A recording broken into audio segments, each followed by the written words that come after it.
We'll start it over to you, Victor. Okay. Good morning again, everyone. Let me see if my screen is still being shared, or do I need to run that again? I'm just going to make sure I got my screen, the right screen for you.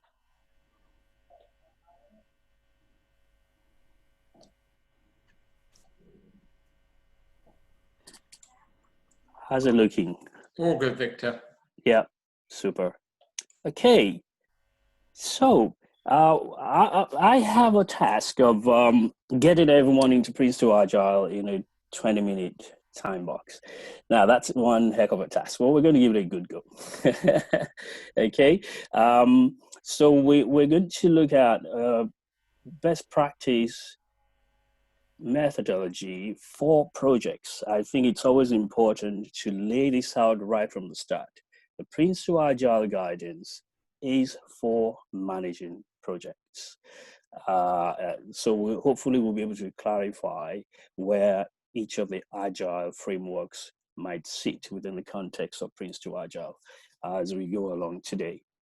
So I'm going to start with my most boring slide, okay, which is the exact way the PRINCE2 Agile product is described by the owners.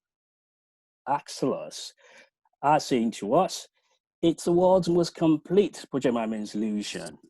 It combines flexibility and responsiveness of Agile, which is by far the best framework we have over the years for product delivery, with the clearly defined controls, governance structures of the PRINCE2 methodology. That's been with us for quite a while as well. So the whole idea is they're trying to get us to get the benefits of bringing these two together to ensure we have much more regular success stories to tell on our projects, especially given the wider usage of Agile now more than it was 15, even 10 years ago. Now, so the PRINCE2 Agile guidance should be giving us the best of both worlds, so we can scale, so we can use this for small projects, right? For medium-sized projects, larger projects. But one of the things that the PRINCE2 Agile combination will give us is the ability to use the Agile frameworks we already are comfortable with for more complex environments. And I will talk about some of the tools included in PRINCE2 Agile later on. So we're talking about a combination of control and flexibility, seamless integration, because we would find that we do not have to remove anything from the PRINCE2 guidance in PRINCE2 Agile. We're not taking anything away from the PRINCE2. The entire PRINCE2 guidance comes in, but we would have to tailor to get the best out of it.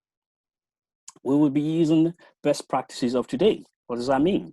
The guidance will, Axelos are very, very keen that when they release a new edition of any of the best practice products, the latest thinking in each of the related areas is what they present.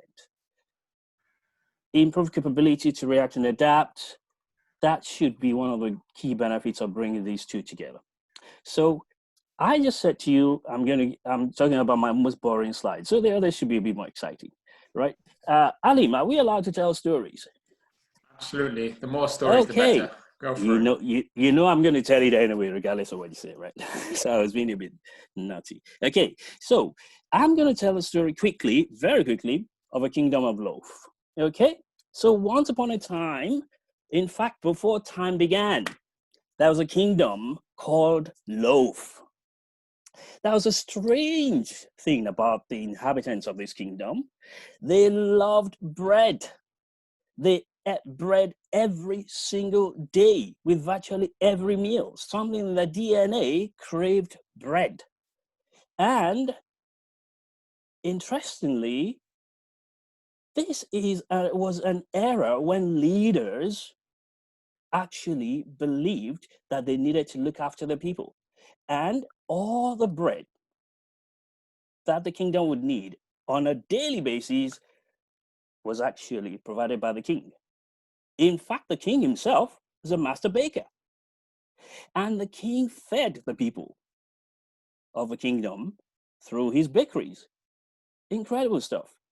So that's a hint for those who are aiming for leadership. If you want people to follow you, feed them. This guy reigned until he died. Reigned for about, what, 35 years or thereabout. So, Kingdom of Loaf. And I wonder if I could ask, what might we call those who are the inhabitants of this kingdom? I don't know what your thoughts might be. Well, if you're thinking bread, you're working too hard on it. The inhabitants are simply called loafers. Okay? Anyway, one of my dry ones. Okay, so the Kingdom of Loaf provides bread regularly, unfailingly, on a daily basis. On a daily basis. And it so happened that the king had several sons, something in the region of 20, 22 sons, at his disposal, and he used them effectively. And he had a son called 2. Don't ask me the spelling of that. The son is called 2. So Prince 2 was excellent at organization. In fact, he was trusted with the security of the whole kingdom by the king. Most of the other brothers helped in the bakery. We're going to hear about them in a minute. And the king of the kingdom entrusted Prince 2 with anything that required organization, mobilization of people. This guy was just brilliant at planning. He would get the commanders together to plan. If they had to defend themselves against an insurrection, every little detail of the way they lived, Prince 2 sorted out, looking after those. And anything that would bring benefits to the kingdom, he was in charge. Now, the interesting thing was, this is way before computers ever existed, how did they manage to churn out unfailingly regular supply of bread to the whole populace, unfailingly? Of course, Prince 2 was excellent in organizing the distribution of the bread to every corner of the kingdom unfailingly every day. Such were his skills. He knew how to manage the uncertainties. He knew exactly how to communicate. The king got regular information about what was going on all activities within the kingdom. He was a number one trusted prince. Now to the king. The king happens to be a master baker, and just like his father and his grandfather. And so an adjoining kingdom had to find out, how does this man do it? So they asked the king, how do you manage to feed your people unfailingly every single day? And the king says, well, there are a few basic things we do, right? You see, when I go into the bakery, I am not the king. When I get into the bakery, I am a baker, like everyone else, and we work together on a daily basis. Before we start the work, we ask ourselves, what are we doing today? What did we do yesterday? And how can we do better? Oh, we then, of course, have to also meet a challenge, because we have a rule within the kingdom. And the rule was, the bread that will be eaten by the people on the day was decided by the queen. The queen had to decide what kind of bread was going to be eaten on the day.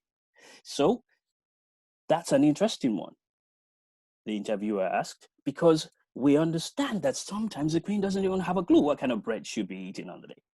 And yet you supply bread. What we do in that case is we actually try out a few dough mixes, yes, and my son Spike gets it to the queen quickly to check to see if this is acceptable. If it's acceptable to the queen, that's it. That's what we're baking on the day. And does she sometimes change her mind while you're baking and you have to modify things? Yes, but that's not a problem, because we only work for short durations, short periods of time, okay? And I have my son Sprint, who makes sure that we deliver whatever we're meant to deliver in that period of time.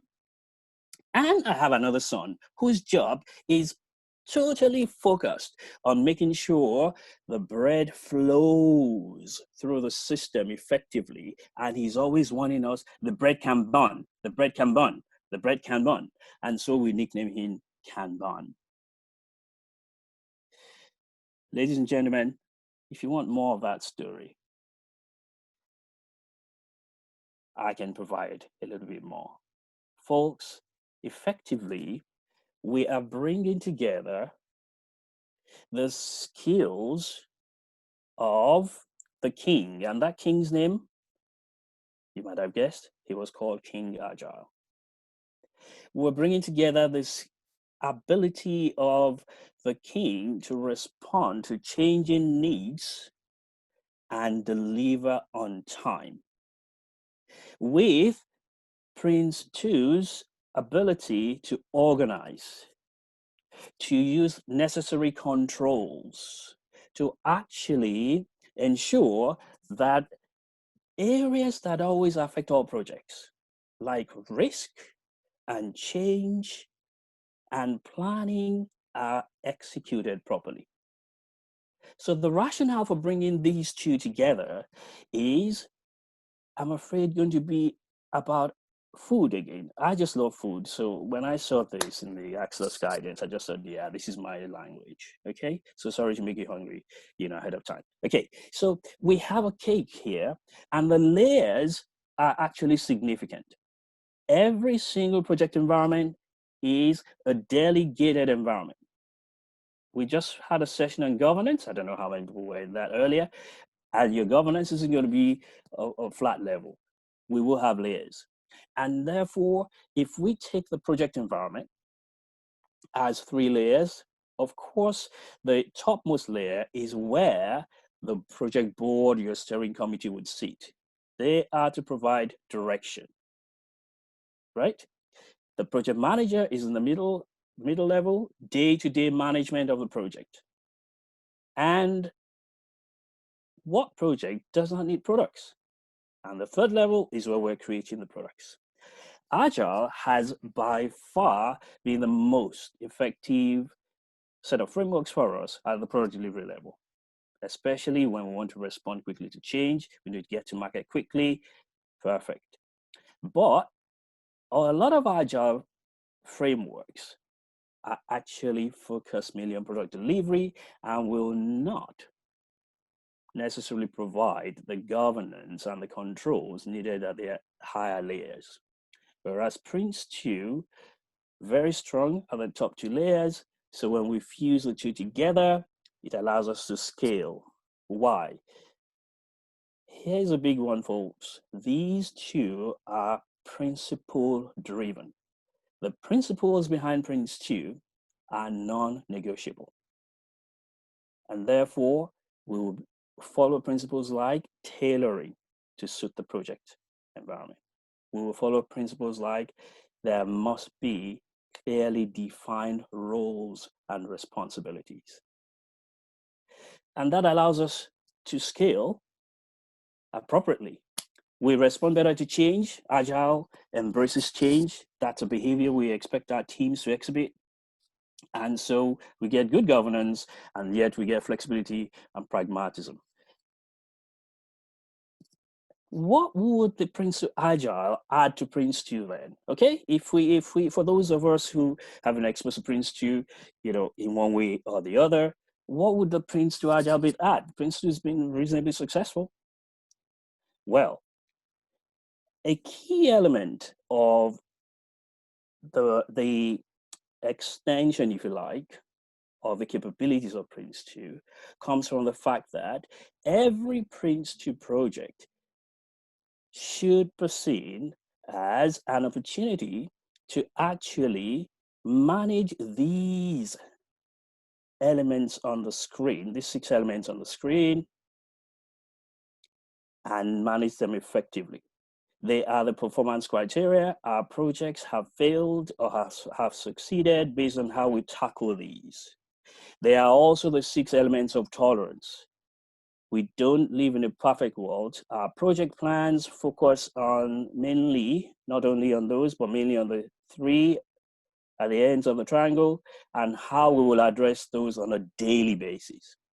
But planning is not an exact science. We need to work with some permissible deviation called tolerance. So we will allow some tolerance on quality. Outside of that, we have to raise an issue or raise an exception. Flag to higher management, we need help. We're not going to meet the quality requirements. We have tolerances on costs. If we're going to exceed those, we need permission. So PRINCE2 gives us excellent management activities and controls on how to manage these 6. These will decide success or failure. And PRINCE2 does a good job of that. For those who might be wondering, where's health and safety in all of this? Health and safety, risk to life and limb. So in some environments, we may want to put the health and safety bit, right in the middle to get more focus. But at the end of the day, we're looking after risk to life and limb. So PRINCE2 looks at the project as how do we manage these effectively. So what does PRINCE2 Agile then add? The same 6 elements are going to turn up, folks, in a different shape, in the shape of a hexagon. Because in the Agile environment, we have to work to strict deadlines. We will not be given any leeway to flex, that is, have tolerance around time and cost. So we're going to fix those, no tolerances on those, 0 tolerance on those. If we're going to exceed the time, then we need to flag and we have an exception situation. But ideally, we must ensure that we keep within the time. And Agile does a good job of that because we work in short time boxes anyway, in short sprints. And therefore, we have a better chance of doing that. There are a few other behaviors that underpin this particular hexagon that we will talk about shortly. We have benefits and risks being either fixed or flexed. This will have to be decided by management. And management, of course, is represented by the steering committee of the board. So the project manager needs to get a sense of the risk appetite, the risk tolerance of management. And so whether it's fixed or flex depends on the situation. Remember, we need to tailor to suit the environment. The quality criteria and the scope, though, will be fixed and flexed, because the reason we're able to finish in time and hit our deadlines in the Agile environment, we always encourage our customers to prioritize the criteria. A lot of customers come at us telling us everything's needed. Oh, everything's needed. When we take time to sit with them, right, break down these requirements, we realize that prioritization can be applied, and some features are musts, some are should haves, others are could haves.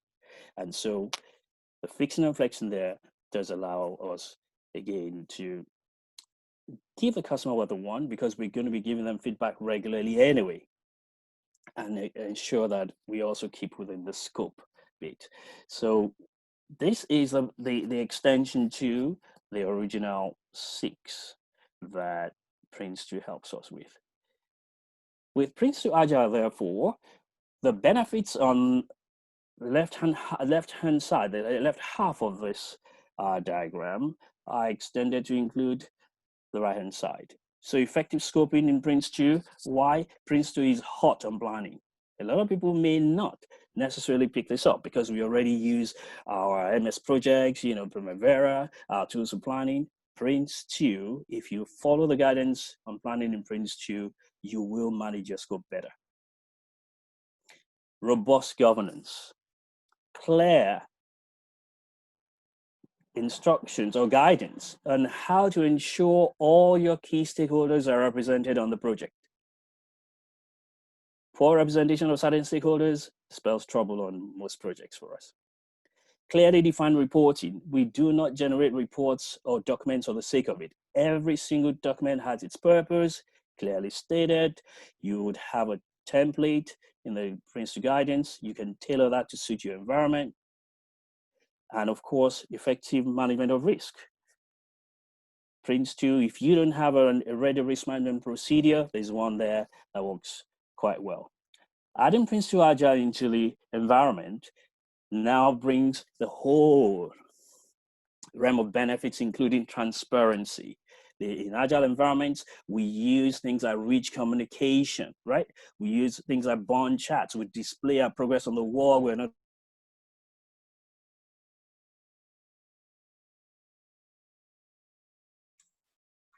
I think he's gone off. Yeah. Sorry.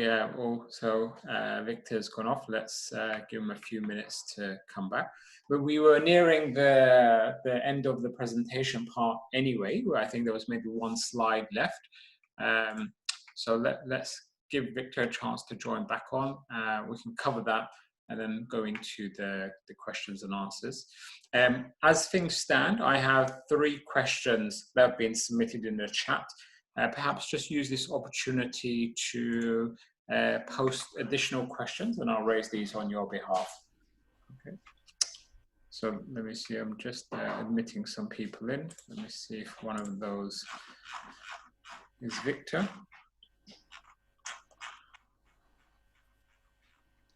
Anyway, look, while we're waiting for him, so that we're not losing any time, and I don't know how long his technical issues may last. As I mentioned, I've been doing Agile now for about 10 years and have qualified in PRINCE2 Agile practitioner. I'm not pretending I'm as thorough or as competent as Victor is with his knowledge being an accredited trainer, but there are some questions that I think I could answer. So let's not lose time. Based on what you've heard thus far, are there any immediate questions that pop out that you would like some explanation on that I may be able to help guide? So remember to unmute yourself if you need to. Anyone?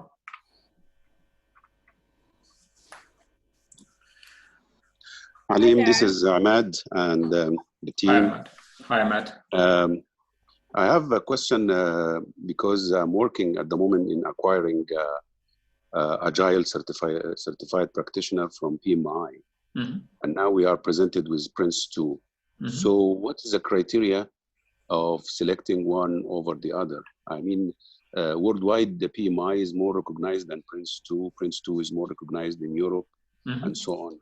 Yeah. So what kind of criteria we should consider? Is it geography related, or it is project related, or should we be certified in both? Yeah. Or be certified in one and have an idea on the other?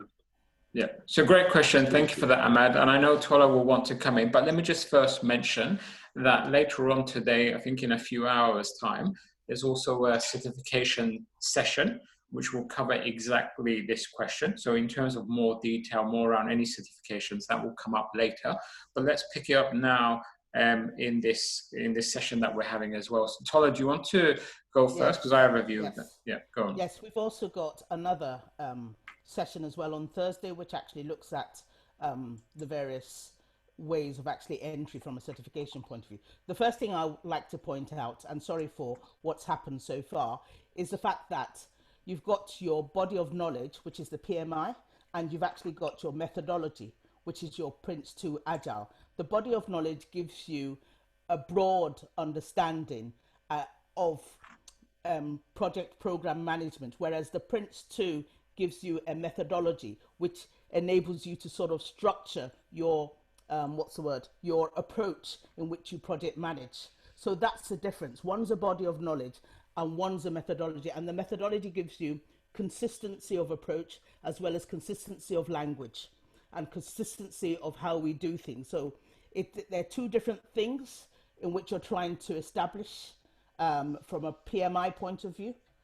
So as I said, PMI is a body of knowledge, and that's what's used in America and the US and Canada, whereas PRINCE2 Agile is an internationally recognized methodology. So essentially two different things. And what's it called? It's your approach and your level of maturity in the environment. So I would suggest that if the underlying basic understanding and knowledge is given by the body of knowledge, and that's fine because of the progression levels within there. But from a methodology which you're going to use day to day from managing your projects, you're going to need the methodology, which is your PRINCE2 Agile. Yeah, thanks for that. So I'll just add to that by saying, so, Toller's covered it, right? So so PMI, for example, more perhaps, let's say, in America, PRINCE2, definitely in the UK, but perhaps Europe. But in terms of determining, okay, so do I do PRINCE2 Agile? Do I do Agile PM? Do I do Safe Agilist? Do I do Scrum? Do I do something else? There are various reasons why you would choose maybe one over the other. So of course, it depends on the company you're working for, perhaps, in terms of what they're using. But one big reason why I would personally push for PRINCE2 Agile is if you have already done PRINCE2. So if you're already certified in PRINCE2, irrespective of which country you work in, wherever you are, if you have PRINCE2 Foundation or PRINCE2 Practitioner, you are able to bypass undertaking PRINCE2 Agile Foundation. You don't need to do it. You can go straight on to doing the PRINCE2 Agile Practitioner using your former PRINCE2 qualifications, hence being both PRINCE2 and PRINCE2 Agile certified. Okay, and PRINCE2 Agile and Agile PM and some of the others, many of the core parts of them are actually very similar. So in my personal experience, it probably doesn't make too much difference which you do, but it may do from either what you're already certified in, and Victor's about to join, by the way, so there's a hooray there. So it makes a difference what you're already certified in, or perhaps which country, which company you are doing work for. So great question, though. So while we're waiting for Victor to join by voice, was there another question? Hi, Alim. Hi, Victor. Are you back? Okay. Yeah. So, Victor, we just took a question on which agile methodology could one undertake, depending on their location, etc. So we've covered that already. So that's all we've done in the time that we lost you. So if you want to go back to sharing the slide you were sharing, and then we will obviously go into the Q&A afterwards. I'd like to apologize for that interruption. I just had a total crash here. I haven't got a clue what that is. No worries. We can see your screen now, though. So yeah, back to you, Victor. Cool. So I was explaining that the combination of the two then gives us the added benefits of greater transparency, which is pretty much the way we work in agile environments. We share information in a tactile manner, simple ways of sharing information, stick things on the wall. We have nothing to hide. Our progress chats are easily visible. Engagement and ownership, because we're constantly having learning loops, short feedback loops from the customer. That and the customer we build confidence with the customer that yes, we're going to give them the right solution, and they're engaged constantly in the process. Flexibility to change. PRINCE2 has never been averse to change, and Agile adds another dimension. So we would allow dynamic, embracement of change at the team level. We don't have to see every single change to every feature up to management for approval. So, and then helps us to hit the deadlines. And as I said, there are a number of behaviors, excuse me, a number of PRINCE2 Agile behaviors borrowed from the Agile environment, of course, that would ensure that we can indeed deliver what the customer wants in the end. So effectively bringing the two together, practically, it means nothing is removed from PRINCE2. The entire PRINCE2 set of controls, governance recommendations are available to us. So all the themes, processes, and the principles will be used, of course, tailored to that environment. And we then have Agile behaviors, which virtually all Agile enthusiasts and adherents can live with, like transparency, the ability to actually ensure that we're customer focused, right? We're making sure that we're using, tactile information, rich communications, so collaborating, with each other. Of course, there might be challenges to being able to collaborate. Can you co-locate all your teams? But then we might use solutions like video conferencing. So there are ways around whatever challenges there might be to those behaviors. So continuing clockwise, the focus areas, areas where PRINCE2 doesn't provide any guidance at all, right? Like Agile related contracts. So that's covered in PRINCE2 Agile. And of course, things like frequent releases, which is a key aspect of many Agile environments, that will also be included in the focus areas. And we have tools like the Agile Ohmmeter. We're going to say a little bit about that shortly, which allow us to assess the risks of actually applying Agile in the environment.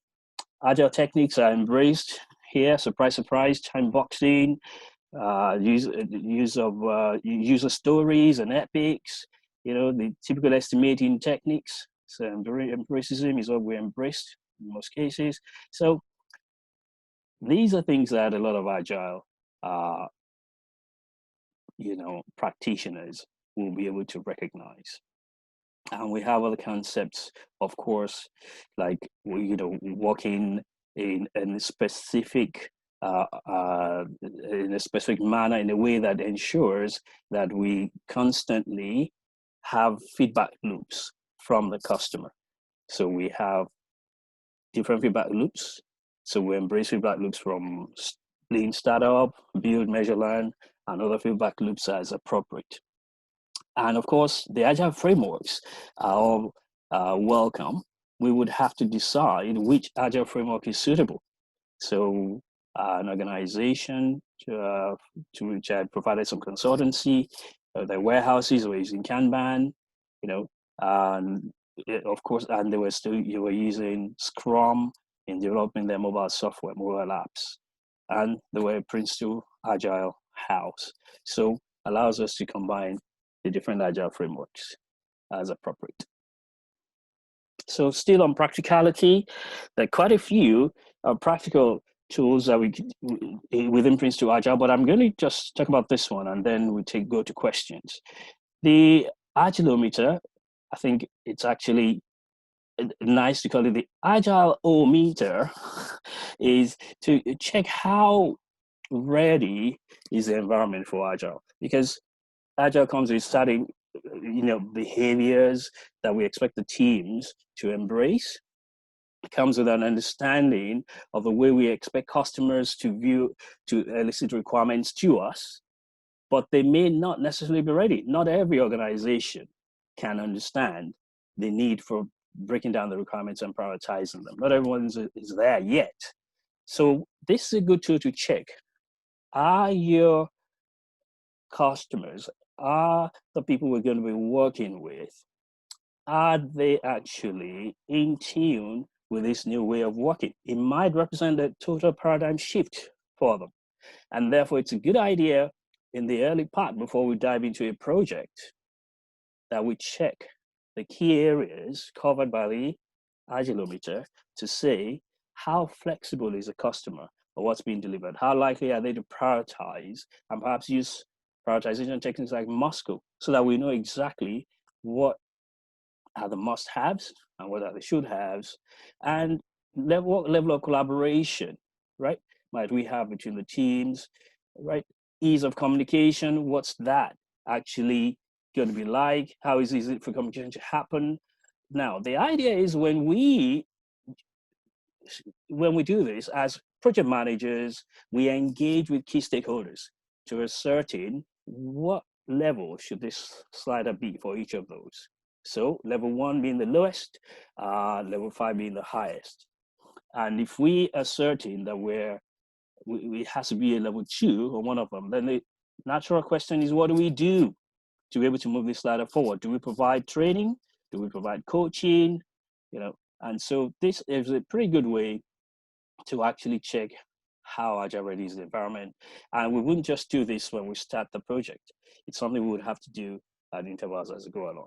But that isn't a problem in the PRINCE2 environment, because we're meant to be working in the context of stages anyway. So we may want to, at the end of specific stages, check to see how well we're doing on these areas, given the fact that we've now provided coaching, right? When we picked up that the customer wasn't quite ready to be flexible. So has that coaching worked? So it's not something we use once, but we use it right through the project life cycle. So I'm going to move on to the questions now, and I'm going to hand over to Alim, and Tola will be assisting me with some of them. Yeah, great. Thank you. Thanks, Victor. Thanks all for the questions that you've posted. So I've been grabbing them. I've responded to a few in the chat. I'm going to now go through reading them out on your behalf. And we should also have, 5-10 minutes. We'll see for you to also verbally ask any questions that you might have. Okay, but just from the chat first. So one of the questions earlier on was, how does PRINCE2 Practitioner differ from PRINCE2 Agile? And what are the major and best methodologies used in the project outputs? So I know you covered some of this already, Victor, of course, but in your slide showing PRINCE2 on one side and then PRINCE2 Agile on the other side as an example of the benefits. But can you just summarize again, please, what's the major difference between PRINCE2 and PRINCE2 Agile? What does PRINCE2 Agile bring that PRINCE2 didn't? Okay, now the way to look at it is, if we have an organization that's agile friendly, okay, they now realize they do need a project management capability, because agile frameworks, a lot of them, unless you're an agile PM house or you're a DSTM house, the agile frameworks have always been for product delivery. So if we then need a project management methodology that covers not just reporting, but sensible governance approaches, controls we're going to use throughout the project, and of course addressing key areas like risk management as a matter of course, risk management, change management. The PRINCE2 themes are now tailored to give us a better result in the agile environment, taking into consideration the agile ways of working. So PRINCE2 on its own would not necessarily embrace the level of transparency you would get that PRINCE2 Agile recommends.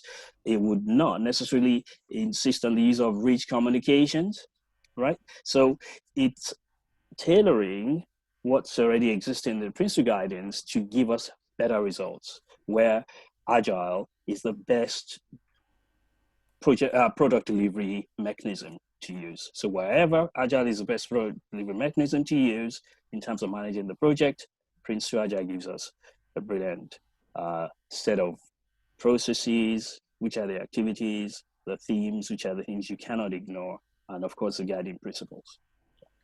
Thanks, Victor. Look, I just want to say one thing to add to that before I move on to the next question. So from my experience and what the discussions I've had with some people around what's the difference between PRINCE2 and PRINCE2 Agile. And some people, even when we have a session or if we have a 3-day foundation session, they might still not get it.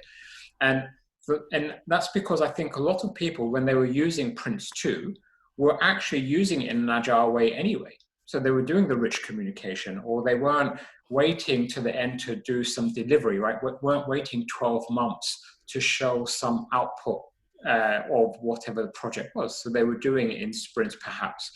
And so from my experience, PRINCE2 Agile just brings that formality to what a lot of people were doing anyway when they were using PRINCE2.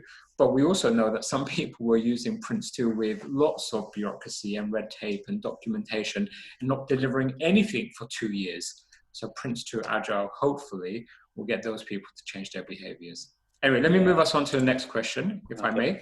So good question, because it is, do we have any standard processes in PRINCE2 Agile like we have in PRINCE2? So for example, the 7 processes.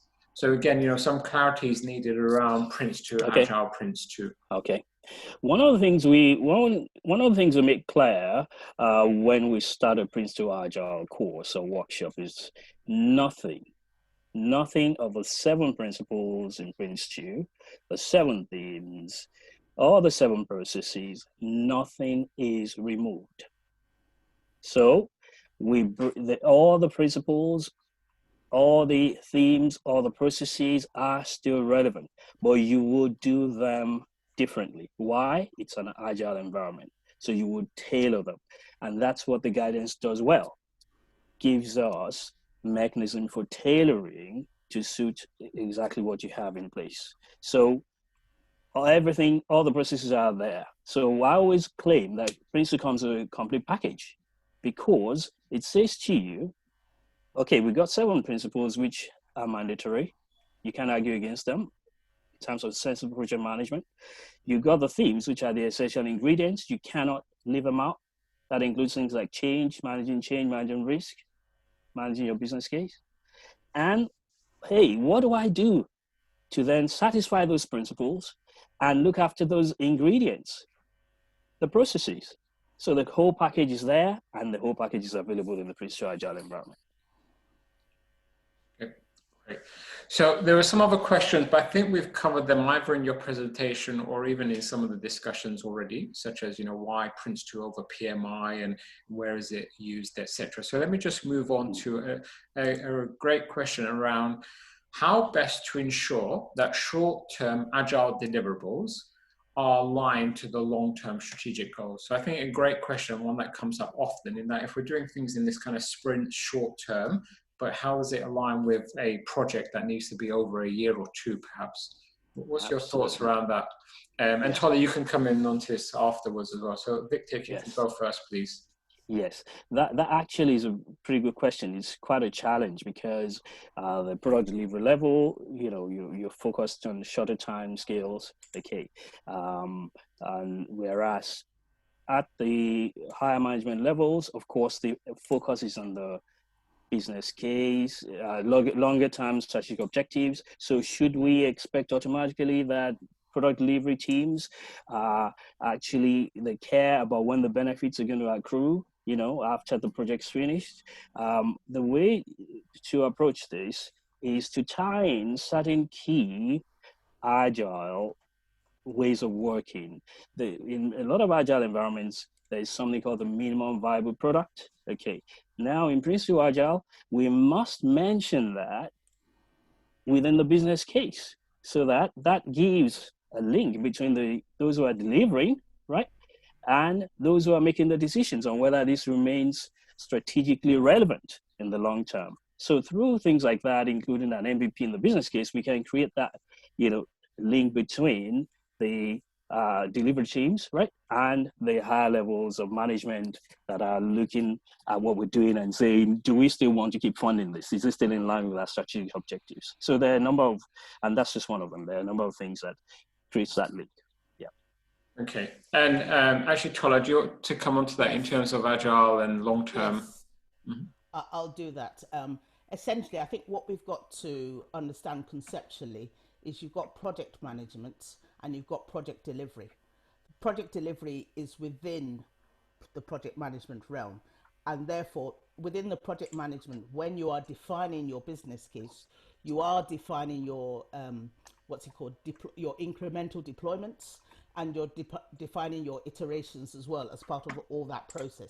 And then you've got your project delivery. It has to tie back to that. So everything you're delivering within the life cycle of the project will actually enable, from an agile point of view, will enable you to realize those benefits within the life cycle of the project. You don't have to wait till after. That's why you're delivering, there are deployment increments, so that as you put one increment in, benefits are being realized, because when you're defining your sprints, they're being defined to goals.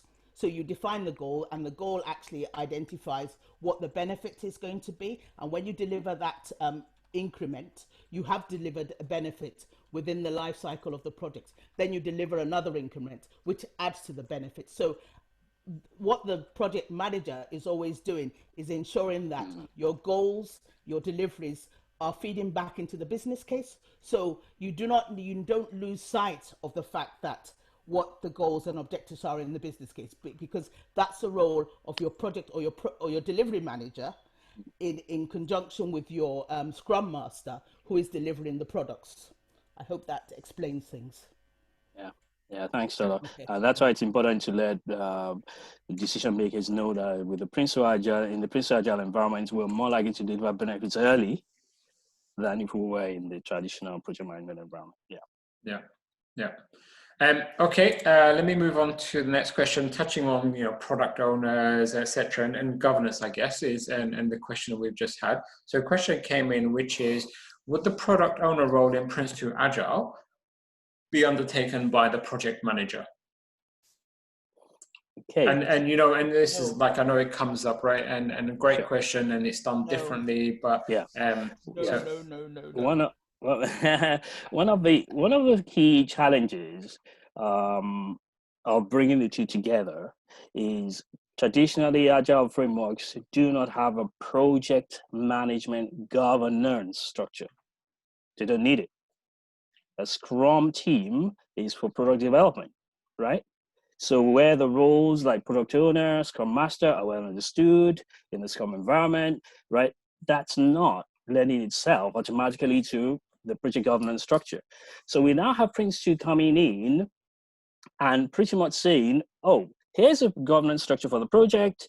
And hey, we need someone, typically a team manager role, right? That would be responsible for delivery of products to us, whatever those products might be. Maybe the software modules, or whatever, we're delivering, whatever services you're delivering. A team manager role should deliver that to the project. PRINCE2 doesn't go into the project, delivery team bit. So we need to match them. But the closest match will not be the project manager. The closest match, product owner, I'm afraid will be someone with a role of a customer, subject matter expert, right? That's the closest role. So PRINCE2 Agile brings the two together and then suggests roles to make the best mappings. One-to-one mapping just isn't possible. Yeah. So it gives us the best mappings possible. So it'll be a customer subject matter expert, which is a PRINCE2 Agile recommendation. I'll add to that. In the old world, the product owner is the business change manager. He has a step in two worlds.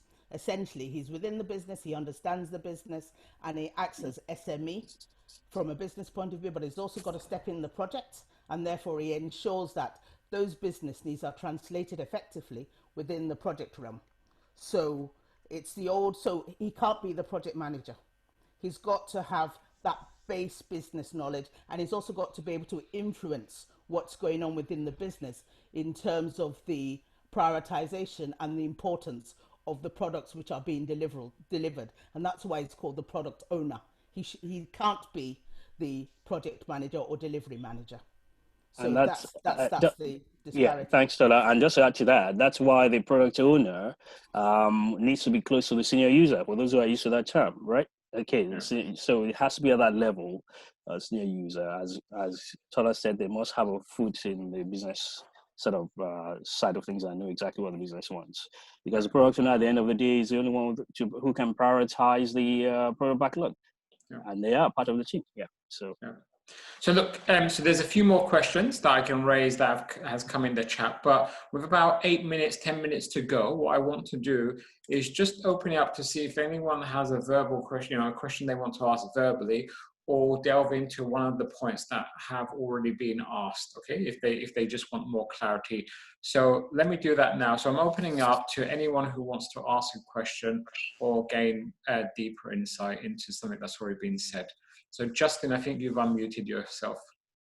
Yeah, I have I think a pretty simple question. What's the difference between PRINCE2 Agile and Lean Six Sigma? Mm-hmm. So I can cover that if I need to, but Victor, yeah, or I mean, go on, and then I can come in if need be, Amanda. Okay. Go on. Yeah. No, and I say that only because, look, I try not to say too much, but I've certified in both. So even though Six Sigma was a while back, but in terms of the differences, and thank you for the question, Justin. So PRINCE2 Agile, I won't go into what that is. That's already been discussed. Let's think of it as an extension to PRINCE2. It's project management methodology, but in an agile way, etc., etc. Whereas Lean Six Sigma is more about defect management and removing errors or defects in a product or whatever it might be. It's not a methodology for managing a project or managing delivery. So two different areas completely. So and I saw your question earlier just in chat. So if the question is, well, which one do I do? If you are working in maybe in technical capacity or in some way where your role is to remove defects from products, make products, improve the quality of a product, etc., then Six Sigma might be what you do. Whereas if you're involved in project delivery and delivering that product with however many defects it may have, then that would be more around the PRINCE2 Agile. So actually you may need both. Right, so you may need both, or depending on which area you're focused in, you'll choose either the PRINCE2 methodology or Six Sigma. Hope Great. that answers your question. Thank you. Yeah. It does. Thank you. Tola, if I may, let me just use the time that we've got just to move us, see if there's other questions. So anyone else have a question that they want to ask verbally or delve into something that's been discussed already? I see, yes, Carlos, you've unmuted yourself. Yes. Yes, I'd like to know if you have any experience, because you mentioned, for example, using Scrum, Kanban, the delivery layer. If you have any experience using a scaled framework like SAFe or Scrum together with PRINCE2? Victor, Tola, do you want to pick that up? Yes, I'll quickly say something. I think sometimes we might be misinterpreting what we mean by associating the likes of Scrum, Kanban, SAFe with PRINCE2 Agile. PRINCE2 Agile is a project management delivery mechanism, whereas the likes of Scrum, Kanban, SAFe, all those other ones are product delivery mechanism, and they will work with PRINCE2 Agile because you are looking at the project management aspect and the product delivery. Remember Victor's layer cake, where you had two layers of project management and project governance, and then you had product delivery. The product delivery is where you have your Scrum, where you have your XP, where you have your Kanban, where you have your SAFe. Whereas the project management, the top two layers is where you use your project management delivery mechanism like PRINCE2, like PRINCE2 Agile, like Agile PM. So I'll stop there. So, Carlos, and therefore there will be no problem. I have not had the privilege of working in that specific environment, but I cannot imagine, but Kanban, Scrum, and a few other Agile frameworks, I have had those, and I cannot imagine any issues with that. The biggest challenge might be the issue of governance, just sort of sorting out the governance structures, mapping them, but PRINCE2 Agile gives you tips on how to do that. So if I could, Carlos, if I can just give a slightly different view, if I may, just to see if it helps based on the experience that I have and how I group things, okay? And, some of this might not be 100% accurate, but you can obviously go and do your own research as well. But the grouping I normally use is PRINCE2 Agile, Agile PM, and SAFe, Agilist, Scaled SAFe, which you mentioned. I group those three as all Agile methodologies. And which one you use depends on your location, company, etc. But you may therefore choose to use SAFe Agile over PRINCE2 Agile as an example. Whereas those other subset terms that have been used, Kanban, Scrum, they're all, think of them as tools within Agile. So just, as was being said, they're not Agile as such, but a lot of people kind of interchange those words with Agile. They're all Agile, they throw it all in one bubble. If you're looking at certifying in Agile or using an Agile methodology, for me, it would either be PRINCE2 Agile, Agile PM, or SAFe. But of course, some people may, combine them for different reasons. Okay, I hope that helps. So I've got a very quick question. It's Debbie. Yes. Hi, Debbie. So I've recently bought, my role's been governance, but so I've recently bought PRINCE2 Foundation and Practitioner, and I've also bought an Agile course. Will I be wasting my time doing the Prince then? Should I skip them and go straight onto Agile? Okay, quick. In all of them. Okay, that's a very good question, Debbie. It's an interesting one, and there isn't one simple answer for everyone. It depends on what your background is, what your end goals are in the next couple of years, perhaps. Yeah. What exactly do you want to be? So it's something we could maybe look at, because I'm conscious of time. It all depends on what exactly are your goals.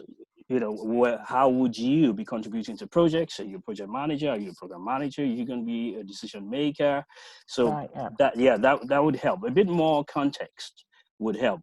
There isn't a sort of vanilla answer for everybody, I'm afraid. Okay. Yeah. So a little bit more context, and we can give you better advice. Yeah. And so there'll be a couple more questions I want to see if we can pick off, but you will all receive Victor's calendar invite as part of the feedback for this session. So if you'd like to book some one-to-one time with him, you know, by all means do so. So yeah, let's you know, but great question. And then obviously, yeah, it depends on your circumstances. But I think I'm seeing, and this kind of is related to another question that's been asked, which I'll raise, and maybe kind of we'll address both Debbie's point and this question that's been asked by Amma, is which one should I do? Should I do Prince2 Agile? Should I do Agile PM? What's more prevalent, especially in the UK market? So from my experience, I'm seeing in the UK, Prince2 Agile is gaining a lot of traction. So yes, there's reasons for doing others, but Prince2 Agile. So Debbie, in answer to your question and Ammar's, you may want to do the Prince2 Agile just to show that you are with the current trend. However, you know, that might not be most relevant for your old Prince2 Foundation practitioner, may be wholly appropriate. Right? So just depending on what you're doing and if you're trying to find a new role, etc. If you're trying to find a new role, in terms of what I think recruiters are asking more and more of are Prince2 Agile. Right, okay. So probably best do that first, and then I can always go back and do the others afterwards. No. Would that make sense? Not necessarily. Yeah, go on, Victor. Go on, yeah. Go on, Victor. Okay. I would say to derive the most benefit from a Prince2 Agile course, you need some Prince2 knowledge. Okay. Right. Okay. So it may then be that what's best for you is Prince2 Foundation, and then you go in and do Prince2 Agile. Yeah. Is that okay? So yeah, that's why I did say we need a bit more context about where you're at and where you want to go with this. And Agile knowledge is never going to be a disadvantage either. The more Agile experience you have before coming on the Prince2 Agile course, the better. But you do need some background Prince2 knowledge. Really does help. Yeah. Okay, I'll book a one-to-one then. Thank you. Yeah, and look, just on that note as well, someone's mentioned that my Prince2 practitioner has expired, so I'm thinking of doing Prince2 Agile. So just to say on that point, yes, even if your Prince2 foundation practitioner has expired, it's still relevant for you to be able to do Prince2 Agile practitioner. So it doesn't matter if it's expired, okay? So that's just to everyone who's thinking of doing that. So look, we are unfortunately out of time.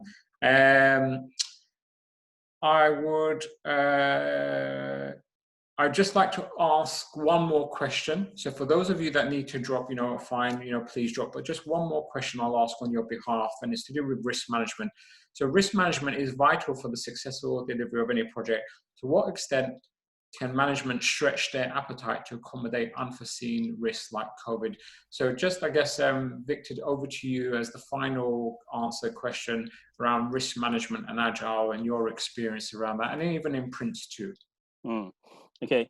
The interesting thing about pandemics like COVID is that they hit the whole organization, you know, and not just the project. So it's then helpful that in dealing with risks in the Prince2 Agile and Prince2 context, we're encouraged to actually be clear about how we categorize the risks. Is this a risk to the delivery level? Is this a risk to the project management, to the project itself? Or is this a risk to the corporate entity? So because we do that, you know, then we're able to sort of categorize those risks. But this, in all likelihood, will probably be something that a corporate entity would have to manage themselves, depending again on the sector they're in. Very difficult to predict things like this, but there are organizations that knew about the possibility of this happening.